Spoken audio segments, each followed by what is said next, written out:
একীভূত হওয়া ব্যাংকগুলোর নিয়ন্ত্রণ ফিরে পেতে সাবেক মালিকদের জন্য সহজ শর্তে পথ খুলে দিয়েছে সরকার। এ সিদ্ধান্ত অন্তর্বর্তী সরকারের ব্যাংক সংস্কার কার্যক্রমের বিপরীতমুখী অবস্থান। ভয়েস অব রিফর্ম গোলটেবিল আলোচনায় এ বিষয়ে অভিযোগ করেন বক্তারা বলেন, ব্যাংক রেজুলেশন অধ্যাদেশ 2025-এ সহজ শর্ত যুক্ত করে মূলত লুটেরা গোষ্ঠী এসালাম সিস্টেমকে ফিরিয়ে আনার পরিকল্পনা চলছে। বলা হয়, বর্তমানে টাকা ছাপিয়ে একদিকে সমস্যার সমাধান চাইছে, অন্যদিকে কৃষক যখন ফসলের ন্যায্য মূল্য পাচ্ছে না তখন কার্ডের নামে প্রতারণা করছে সরকার। 2009 সালে নন পারফর্মিং লোন বা খেলাপি ঋণের পরিমাণ ছিল মাত্র 22,000 কোটি টাকা। সো প্লিজ নোট, মাত্র 22,000 কোটি টাকা থেকে এখন 6.5 লক্ষ কোটি টাকা এটা পরিণত হয়েছে।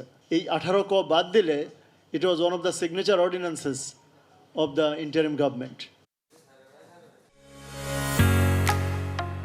ঢালাইয়ের সেরা প্রিমিয়ার সিমেন্ট।